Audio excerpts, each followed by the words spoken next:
วิทยุแห่งประเทศไทยจังหวัดแพร่ 91 เมกะเฮิรตซ์ ให้ความรู้คู่ความสุข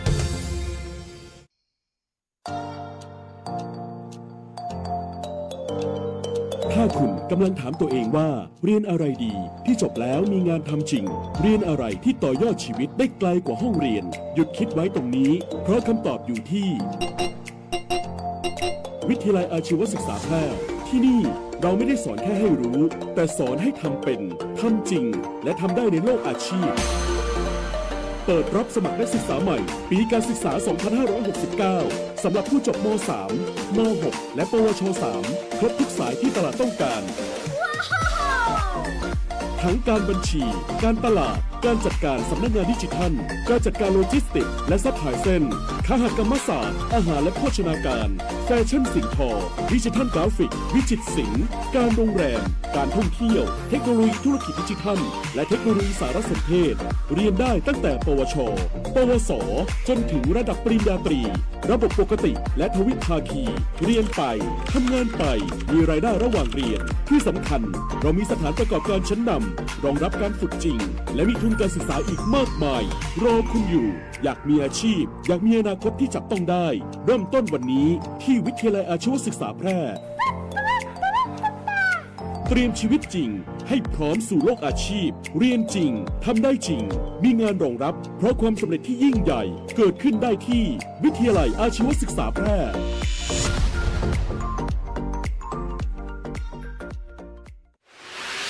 เมื่อถูกมิจฉาชีพหลอกเผลอโอนเงินไปแล้ว สิ่งสำคัญที่สุดคือต้องรีบตั้งสติและดำเนินการทันที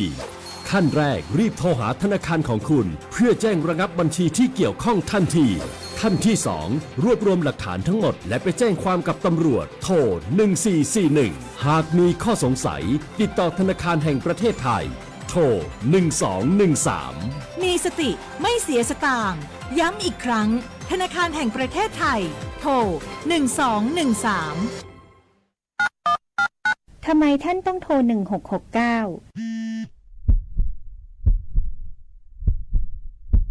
สายด่วน 1669 ให้บริการทางการแพทย์ฉุกเฉินท่านจะได้รับการดูแลที่ได้มาตรฐานเพราะระบบบริการด้านการแพทย์ฉุกเฉินผ่านสายด่วน 1669 นั้นมีเครื่องมืออุปกรณ์ทางการแพทย์ในรถพร้อมกับเจ้าหน้าที่ที่มีความเชี่ยวชาญทำให้ผู้ป่วยลดการบาดเจ็บซ้ำได้และส่งผู้ป่วยไปรักษาต่อในโรงพยาบาลที่อยู่ใกล้ที่สุดแต่อย่าลืมนะคะเจ็บป่วยฉุกเฉินโทร 1669 ให้บริการฟรีไม่คิดค่าใช้จ่ายใดๆตลอด 24 ชั่วโมงโทรฟรีแต่อย่าโทรเล่นเพราะมีผู้ป่วยจำนวนมากที่รอคอยความช่วยเหลืออยู่ด้วยความห่วงใยจากองค์การบริหารส่วนจังหวัดแพร่มาช่วยกันเฝ้าระวังไฟป่ามาผู้ก่อว่าภาคเหนือมีพื้นที่เผาซ้ำซากสูงถึง 10 ล้านไร่กว่า 90% ของไฟป่ามาจากฝีมือมนุษย์ตีเผาเพื่อหาเห็ดของป่าและการเผาเศษซากพืชหลังการเก็บเกี่ยวบ่ว่าจะเป็นต่อสั่งข้าวโพดเลี้ยงสัตว์หรือนาข้าวฝุ่นควันจากการเผาคือ PM 2.5 ภัยเงียบติยะฮืออายุสั้นลงถึง 1 ปีจากทั้งปอดอุดกันมะเร็งหัวใจล้มเหลวและสมองเสื่อมวร่วมใจคนไทยหยุดเผาคืนลมหายใจสะอาดให้ลูกหลานกับโครงการการจัดนโยบายการเปลี่ยนแปลงการใช้ประโยชน์ที่ดินเพื่อบริหารจัดการ PM 2.5 สนับสนุนโดยวช.สำนักงานการวิจัยแห่งชาติช่วยกันรักษาบางส่วนให้นาบ่อไฟป่ามันเข้าขบวนยาวแต่เราเอามาทั้งอำเภอ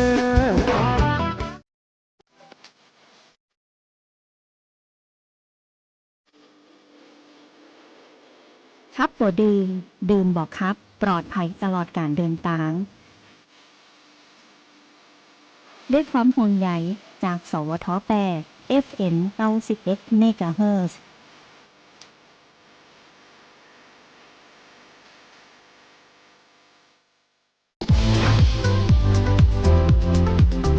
คุณกำลังฟังสถานีวิทยุกระจายเสียงแห่งประเทศไทยจังหวัดแพร่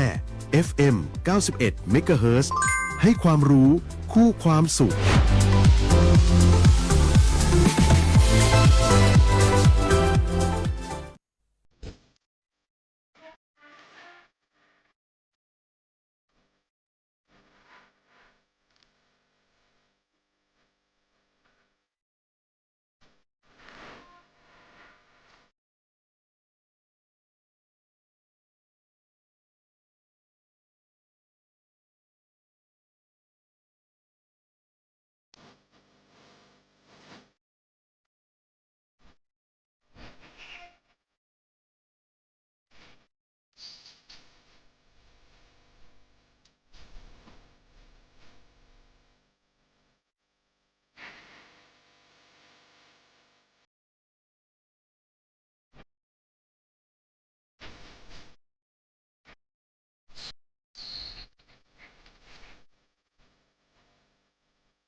สวัสดีเจ้าคุณผู้ฟังเตเขารบหักทุกท่านนะเจ้าป้ากันในช่วงของ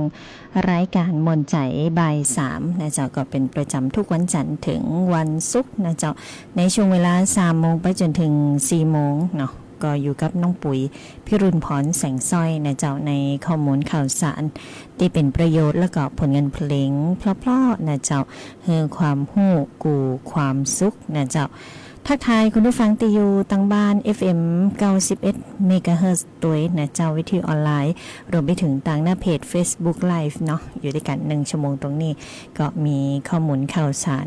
ผลงานเพลงเพราะๆมาฝากกันนะเจ้าสำหรับท่านไหนที่เดินทางนะเจ้าอยากจะเช็คสถานะปั๊มน้ำมันจังหวัดภาคเหนือตอนบนนะเจ้าถ้าติดตามผ่านต่างหน้าเพจ Facebook Live อยู่ตอนนี้นะน้องปุ๋ยขึ้น QR Codeไว้เฮือนะเจ้านะเปิดเข้ามาส่องพิกัด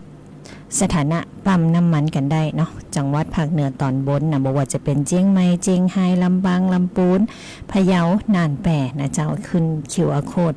เราไว้เฮือตีหน้าจอนะเจ้าแล้วก็ในช่วงนี้นะเจ้าคุณผู้ฟังต่างจังหวัดแปรของเฮาเนาะก็มีกิจกรรมนักหลายเนาะเข้าสู่ในห่วงของเดือนเมษายนนะเจ้าบอกว่าจะเป็นกิจกรรมสงกรานต์ นะเจ้าติดหน้าติดไหนกันแล้วเนาะที่จะเข้าสู่ช่วงของสงกรานต์นะเจ้าหลายท่านวางแผนการเดินทางกลับบ้านกลับจองเนาะก็ต้องเช็คสถานะเรื่องของน้ำมันกันนะเจ้าส่วนในพื้นที่ของจังหวัดแปรนะเจ้าตะเจ้านี่ผู้ว่าราชการจังหวัดแปรเปิ่นก็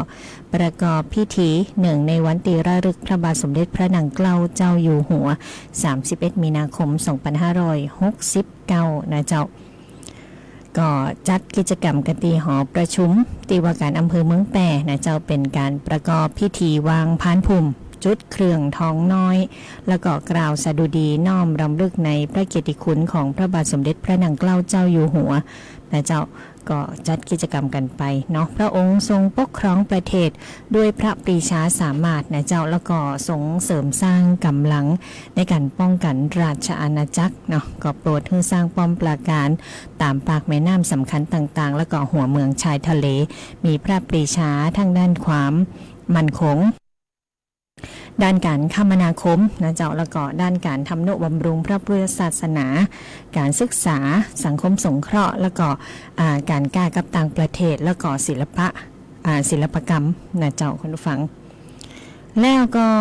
แห่งหนึ่งกิจกรรมในช่วงตะเจ้าเนาะมีการวางศิลาฤกษ์และพิธีตอกเสาไม้มงคลอาคารผู้สูงอายุครบวงจร6 จันทร์จันทร์6นะของโรงพยาบาล6 จันทร์ของโรงพยาบาลแปะนะเจ้าก็เป็นการเริ่มต้นโครงการก่อสร้างอาคารแห่งใหม่รองรับการให้บริการด้านสุขภาพผู้สูงอายุอย่างครบวงจรเนี่ยเจ้าเป็นการเพิ่มประสิทธิภาพระบบบริการทางการแพทย์ของจังหวัดแปรก็สามารถ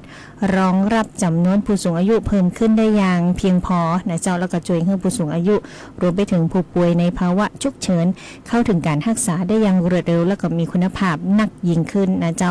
สำหรับอาคารใหม่นี่เนาะเป็นอาคารผู้สูงอายุแบบครบวงจรนะเป็นอาคารสูง6 จันทร์นะคุณผู้ฟังภายในเนาะก็มีศูนย์บริการผู้สูงอายุแบบเบสเซ็ตนะ one stop service ระบบห้องปฏิบัติการธนาคารเลือดนะเจ้าศูนย์ตรวจสุขภาพครบวงจรการขยายหอผู้ป่วยนักอายุรกรรม ICU จำนวน20 เตียงนะเจ้าแล้วก็มีห้องผ่าตัดแถม4 ห้องเนาะ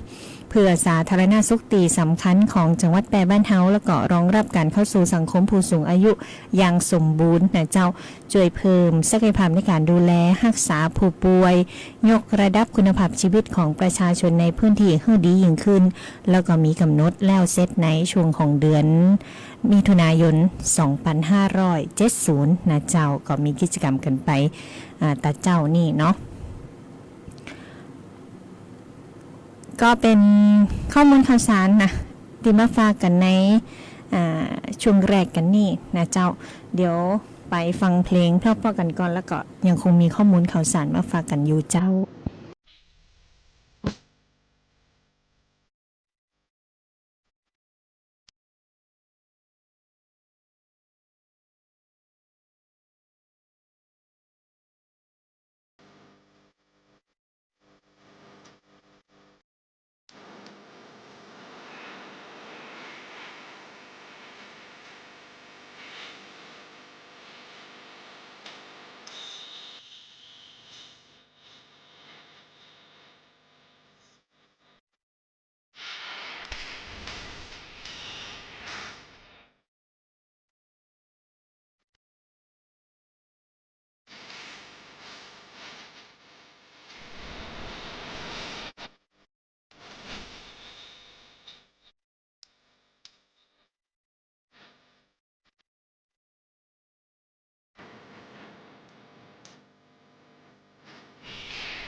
คุณกำลังฟัง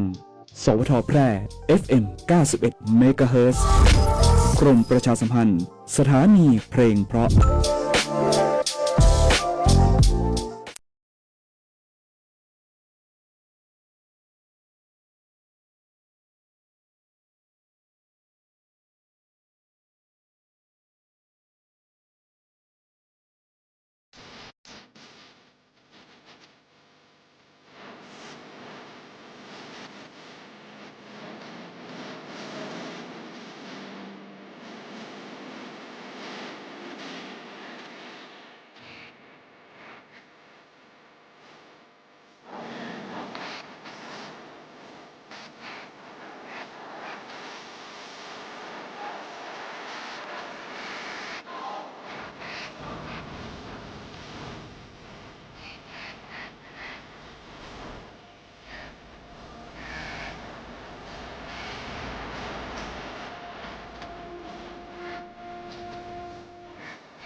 กลับเข้ามาในช่วงของรายการมวลใจบ่าย3นะเจ้า 15:28 นาทีนะเจ้าอยู่เพื่อนๆกัน1ชั่วโมงตรงนี้นะเจ้ากับรายการมวลใจบ่าย3นะเจ้าคุณผู้ฟังเจ้าสำนักพระราชวังขอเชิญชวนประชาชนร่วมลงนามถวายพระพรชัยมงคลสมเด็จพระกนิษฐาธิราชเจ้ากรมสมเด็จพระเทพรัตนราชสุดาสยามบรมราชกุมารีนะเจ้าก็เป็นโอกาสวันคล้ายวันพระราชสมภพของสมเด็จพระเทพนะเจ้าในวันที่2เมษายน2569ก็ขอเชิญลงนามถวายพระพรชัยมงคลผ่านระบบออนไลน์นะเจ้าตีเว็บไซต์หน่วยงานราชการในพระองค์นะเจ้าระหว่างวันที่1ถึง3เมษายน2569เจ้าในช่วงนี้นะเจ้าก็อยู่ด้วยกัน1ชั่วโมงตรงนี้เนาะข้อมูลข่าวสารผลงานเพลงเพราะๆนะเจ้าก็ประชาสัมพันธ์นะมอบให้กับคุณผู้ฟังทุกท่านนะเจ้าแล้วก็ในช่วงจี้นะก็อยากจะแจ้งเตือนเรื่องของมิจฉาชีพกันตัวนะเจ้า เตือนภัยไซเบอร์นะคุณผู้ฟังเนาะก็ระมัดระวังมิจฉาชีพนะเจ้าคนฟังนะตีแอบแฝงนะเข้ามาจุมาหลอกลวงนะเจ้าอ้างเอกสารราชการนะจุคือเปิดไฟล์นะแล้วก็แฝงมาแวร์เอาไว้นะเจ้าถ้าหลงกลเนาะบางเตือนเนี่ยเด้งขึ้นมาตึ้งๆตั้งๆเนี่ยจุคือเขาเปิดพออีนะคนฟังถ้าหลงกลเข้าไปแล้วเนาะจะถูกดูดข้อมูลนะหรือถูกเปิดกล้องสนทนานะหรือนะถูกควบคุมเครื่องตึงมือถือตึงโน้ตบุ๊ก iPad อะไรอย่างต่างๆนะคุณฟังโดยตีเฮาบอกหู้ตัวนะเจ้าก็เฮือระวังมิจฉาชีพเนาะแอบอ้างส่งเอกสารราชการนะจุเฮือเฮาเปิด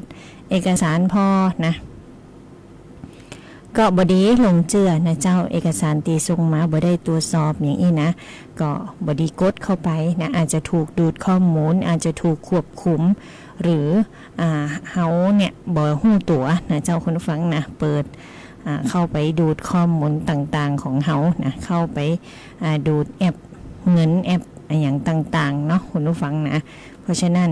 ก็เอามาเตือนภัยนะเฮ้อระมัดระวังนะเจ้าในเรื่องของมิจฉาชีพเดี๋ยวนี้นะคุณผู้ฟังมิจฉาชีพเนี่ยก็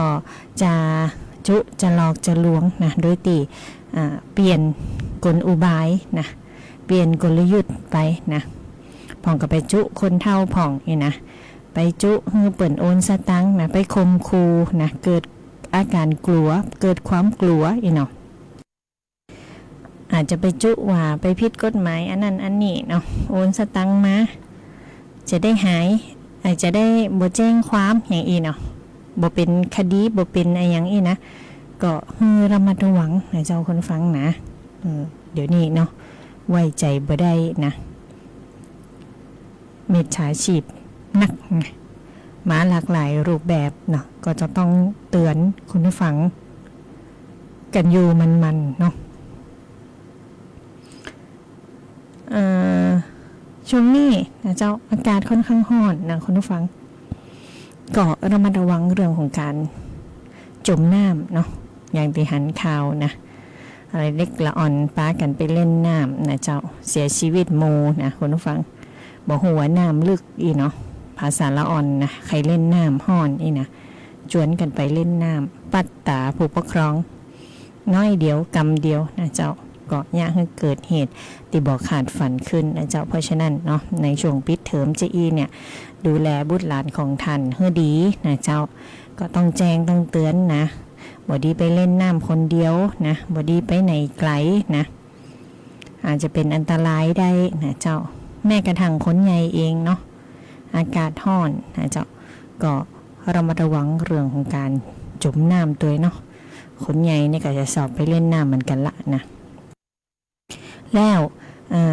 ระวังนะเจ้าเป็นฮีสโตรกนะคุณผู้ฟังโรคลมแดดเนาะอาการฮอนจีอีเนี่ย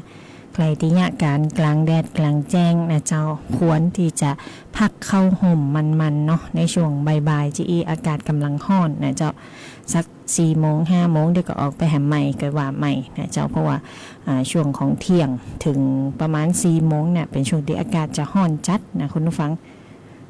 ภาคเหนือของเฮาเนาะก็มีฝุ่นละอองหมอกควันตัวนะเจ้าก็เป็นมลพิษทางอากาศนะหายใจก็บ่ออกปะใส่ควันใส่ฝุ่นแหมนะอากาศก็ร้อนนี่นะเป็นอันตรายถึงชีวิตได้นะเจ้าห่วงใยเนาะจากสำนักงานห่วงใยจากทางสถานีวิทยุกระจายเสียงแห่งประเทศไทยจังหวัดแพร่เฮาตัวนะเจ้าห่วงใยทุกท่านทุกคนพี่น้องเมืองแพร่พี่น้องจังหวัดใกล้เคียงนะเจ้าก็รักษาสุขภาพกันตัวในช่วงนี้นะไปฟังเพลงแหมสกรรมแล้วเดี๋ยวช่วงหน้าเนาะมามาจ่ามาอัปเดตข้อมูลข่าวสารเกี่ยวกับฝุ่นเนาะถึงไหนละนะฝุ่นไฟไหม้ป่าภาคเหนือจะเสี่ยงมดละกานะฝุ่นควันขนาดนักนะเดี๋ยวช่วงหน้าเรามาอัปเดตกันเจ้า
จังหวัดแพร่โดยสำนักงานวัฒนธรรมจังหวัด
มิวสิกเฟสติวัลดื่มด่ำกับเสียงดนตรีเพราะๆทั้งแบบดนตรีพื้นเมืองดนตรีสากลและดนตรีร่วมสมัยในวันอาทิตย์ที่29มีนาคม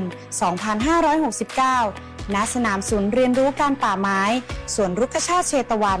ครั้งที่ 5 สีสันชาติพันธุ์แอดเจริญเมืองแพร่ในวันอาทิตย์ที่ 5 เมษายน 2569 ณ ถนนคนเดินเมืองแพร่ถนนเจริญเมืองแพร่และครั้งที่ 6 พวนเพลินครับอัตลักษณ์ผ้าหม้อห้อมสู่สากลในวันเสาร์ที่ 11 เมษายน 2569 ณ ลานบ้านวงบุรีกาดกองเก่าอย่าลืมปักหมุดและพบกันทั้ง 6 ครั้งตลอดเดือนมีนาคมและเมษายน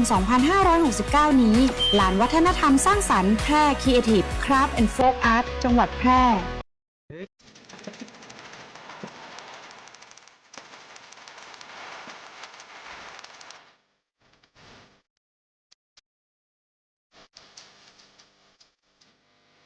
เก้ายางแก่สุดโทรมเสียหายคือผลผลิตน้อยการยางแห่งประเทศไทยสนับสนุนปลูกแตนด้วยยางพันธุ์ดีไร่ละ 20,000 บาทและปลูกแตนด้วยพืชอื่นไร่ละ 12,000 บาทแค่เป็นเกษตรกรตีขึ้นทะเบียนกับกยท.มีส่วนบนพื้นที่ดินถูกกฎหมายเก้ายางอายุเกิน25 ปี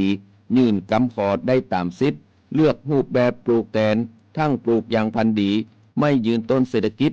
หรือส่วนยางยั่งยืนมีเงินทุนพร้อมช่วยเหลือติดต่อได้ที่054-069-605 การยางแห่งประเทศไทยจังหวัดแพร่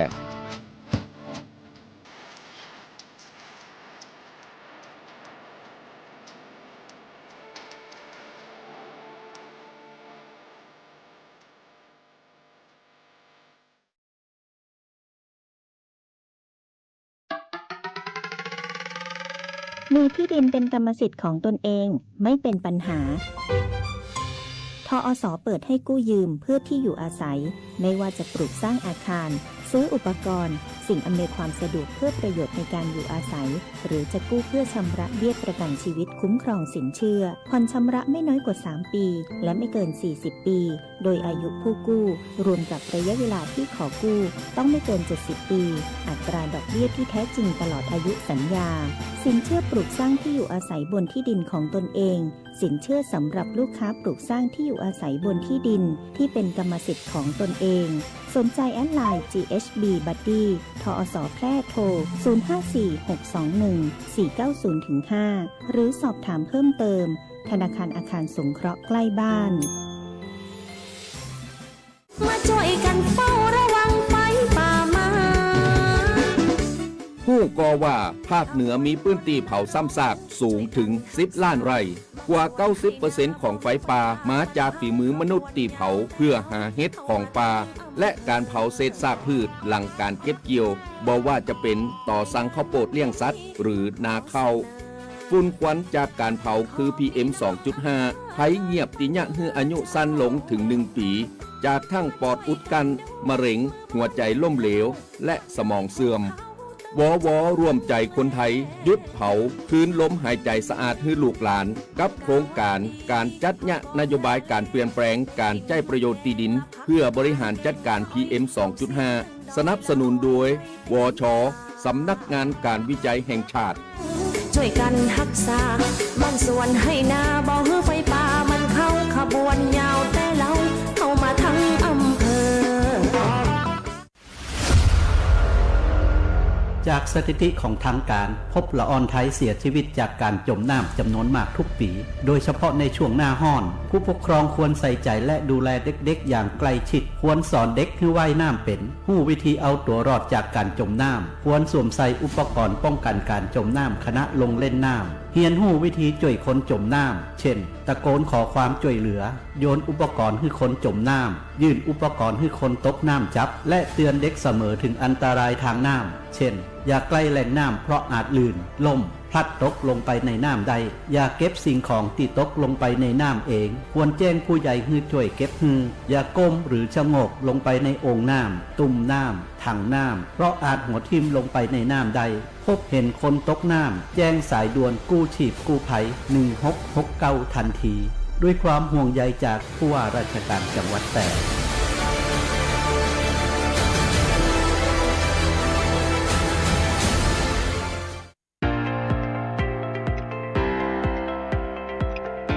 สถานีวิทยุกระจายเสียงแห่งประเทศไทยจังหวัดแพร่ 91 เมกะเฮิรตซ์ให้ความรู้คู่ความสุข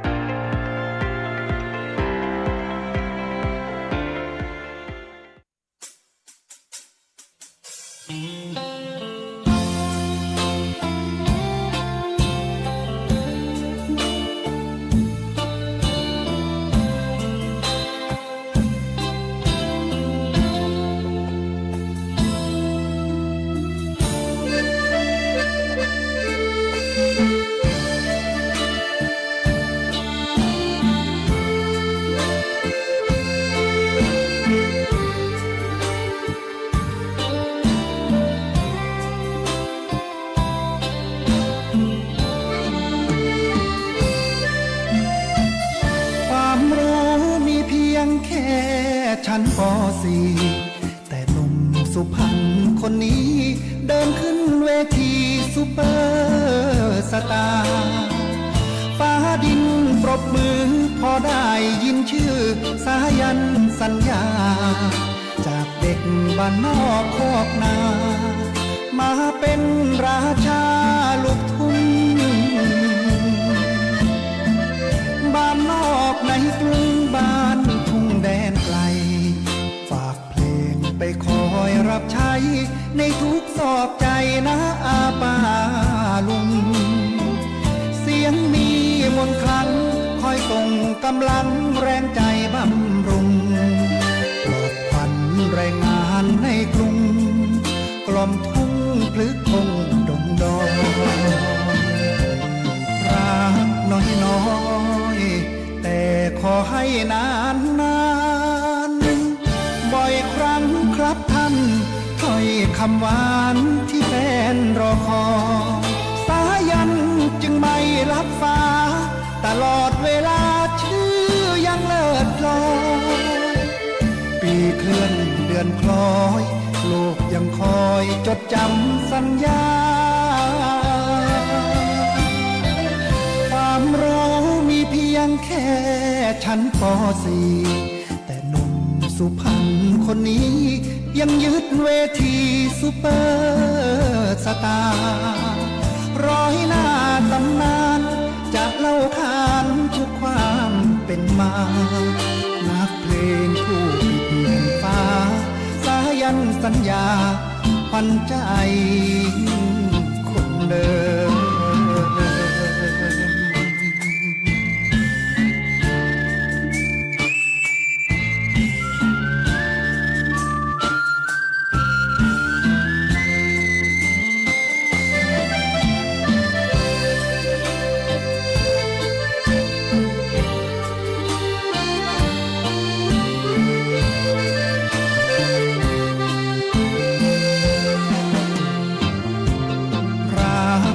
น้อย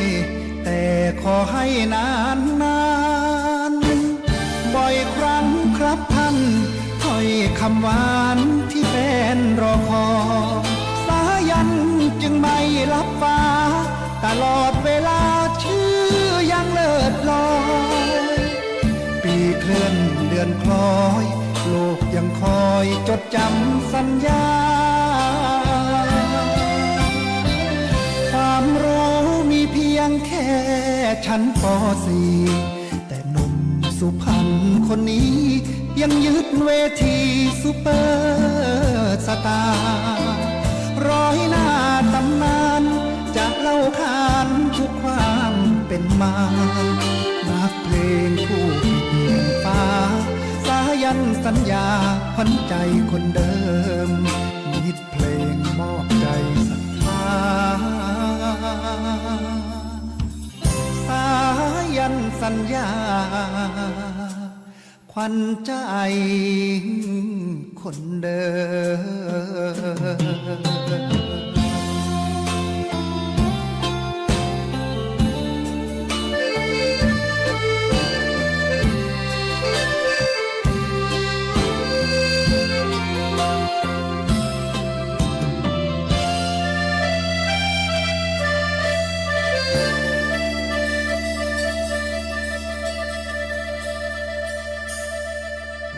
15:50 นาทีนะเจ้ากลับเข้ามาในช่วงของรายการม่วนใจบ่าย3นะเจ้าติดตามข้อมูลข่าวสารสภาพอากาศในพื้นที่ของจังหวัดแปะนะเจ้าในวันนี้นะเจ้า31มีนาคม2569เนาะทางสาธารณสุขนะเจ้าเพิ่นก็ได้รายงานสถานการณ์ฝุ่น PM 2.5 ของจังหวัดแปะเข้ามานะเจ้าก็อยู่ในระดับที่มีผลกระทบต่อสุขภาพนะจะเป็นสีแดงนะคุณผู้ฟังนะพื้นที่ที่จะต้องมีการเฝ้าระวังก็คือจังหวัดแปะบ้านเฮานี่แหละนะวันนี้ 78.4 ไมโครกรัมต่อลูกบาศก์เมตรนะเจ้าก็เป็นพื้นที่สีแดงเนาะแต่แล้วภาคเหนือของเฮาก็วิกฤตเลยนะเจ้าคุณผู้ฟังนะทุกพื้นที่เป็นสีแดงหมดเลยนะเพราะว่ากาฝุ่นPM 2.5 มันเกินค่ามาตรฐานนะเจ้าก็อยากจะแนะนำให้คุณผู้ฟังประชาชนเนี่ยงดการทำกิจกรรมกลางแจ้งทุกชนิดนะเจ้าหลีกเลี่ยงการสัมผัสอากาศภายนอกอาคารลดการสูดดมฝุ่นละอองหมอกควันนะสวมใส่หน้ากากอนามัยหน้ากาก N95 นะแล้วก็สังเกตอาการตัวเองเนาะหากมีอาการผิดปกติหายใจบ่ออกนะเจ้าก็ต้องรีบไปพบแพทย์นะรวมไปถึงดูแลบุคคลใกล้ชิดตัวนะเจ้าคุณภาพอากาศเป็นสีแดงเนาะเกินค่ามาตรฐานนะเจ้าส่วนทางด้านของสำนักงานการวิจัยแห่งชาตินะเจ้าวช.เนาะแล้วก็สถาบันวิจัยวิทยาศาสตร์เทคโนโลยีแห่งประเทศไทยวว.นะเจ้าเปิ้นก็มีกิจกรรมเนาะที่อยากจะรณรงค์นั่นก็คืออยากจะเชิญชวนเกษตรกรนะปลูกพืชหมุนเวียนนะแล้วก็ปลูกพืชเพาะเฮ็ดนะเจ้าปลูกผักหวานกินเองนะเพาะเฮ็ดปลาเฮ็ดไมโครเรซานะเจ้าบอกว่าจะเป็นเฮ็ดตับเตาเฮ็ดระโงกเฮ็ดเพาะหรือว่าเฮ็ดไข่เหลืองนะการปลูกผักหวานปลานะปลูกกินเองนะปลูกในครัวเรือนหรือว่าใครที่ทำการเกษตรเป็นพืชไร่พืชสวนนะเจ้าก็สามารถที่จะปลูกได้เนาะสร้างรายได้ให้กับครอบครัวสร้างรายได้ให้กับชุมชนตัวนะเจ้าปลูกเฮ็ดเพาะเฮ็ดไว้ปืนก็ไม่ใหญ่นะคุณผู้ฟังเนาะก็จะเป็นประโยชน์เนาะต่อระบบนิเวศตัวนะเจ้าเพราะว่าเฮาจะรณรงค์ในเรื่องการห้ามเผางดเผาทุกพื้นที่นะเจ้าเพราะว่ามลพิษของเฮาตอนนี้เนาะสภาพอากาศของเฮาก็เป็นพิษนะคุณผู้ฟังนะบ่เพียงแต่เฮาหายใจเข้าไปเนาะแหมน้อยเนี่ยเกิดการสะสมเฮาก็จะเป็นโรคภัยไข้เจ็บนะโรคหัวใจโรคอย่างความดันนะเนาะมันเชื่อมโยงกันหมดนะเจ้าเรื่องของสุขภาพนะคุณผู้ฟังเพราะฉะนั้นเนาะอยากจะเชิญชวนคุณผู้ฟังประชาชนเนี่ยได้รักษาระบบนิเวศนะเจ้าหรือท่านจะนำเศษวัสดุเหลือใจตั้งการเกษตรต่อสั่งฟังข้าวอย่างสั่งข้าวโพดอย่างต่างๆเอาไปแยกเป็นปุ๋ยมักปุ๋ย NC เอาไว้ใจนะเจ้าลดการใจ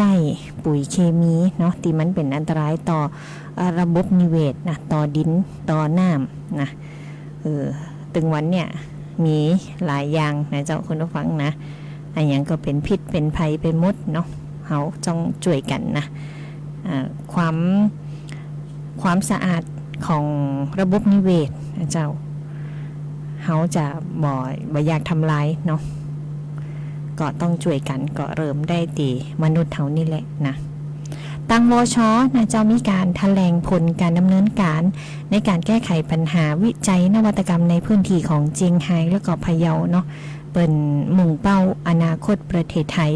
อากาศสะอาดแล้วก็น้ำมั่นคงนะเจ้าโดยทางสำนักงานการวิจัยแห่งชาติวช.กระทรวงการอุดมศึกษาวิทยาศาสตร์วิจัยและนวัตกรรมเนาะเปิดมีการแถลงผลงานนะเจ้าก้าวเข้าไปสู่อนาคตเนาะนั่นก็คือมุ่งเป้าคืออนาคตของประเทศไทยอากาศสะอาดน้ำมั่นคงนะเจ้าเปิดไปจัดกิจกรรมกันตีจังหวัดเจียงไฮ้แล้วก็พะเยานะเจ้าขับเคลื่อนเป้าหมายสำคัญตามยุทธศาสตร์นะเจ้าก็มีการขับเคลื่อนมุ่งเป้านะเจ้า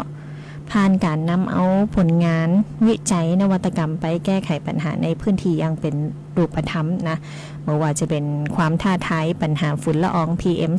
2.5 การบริหารจัดการทรัพยากรน้ำการนำเอาองค์ความรู้งานวิจัยแล้วก็เทคโนโลยีนวัตกรรมเข้ามาประยุกต์ใช้ในพื้นที่ก็ถือเป็นโอกาสสำคัญนะเจ้าที่มีการยกระดับคุณภาพชีวิตของประชาชนควบคู่ไปกับการพัฒนาเศรษฐกิจในระดับพื้นที่ให้เติบโตอย่างเป็นรูปธรรมนะเจ้าเอามาเล่าสู่กันฟังนะเจ้าก็เชิญชวนคุณผู้ฟังประชาชนนะเจ้าดาวน์โหลดแอปพลิเคชัน AQIC มาใจตัวเนาะเป็นศูนย์เฝ้าระวังคุณภาพอากาศนะเจ้าของต่างมหาวิทยาลัยเจียงใหม่นะเจ้าตีได้ร่วมกับต่างสำนักงานวิจัยแห่งชาตินะเจ้าเปิ่นจัดทำขึ้นนะเจ้าเป็นการตรวจวัดคุณภาพอากาศแล้วก็เช็คอากาศได้นะเจ้า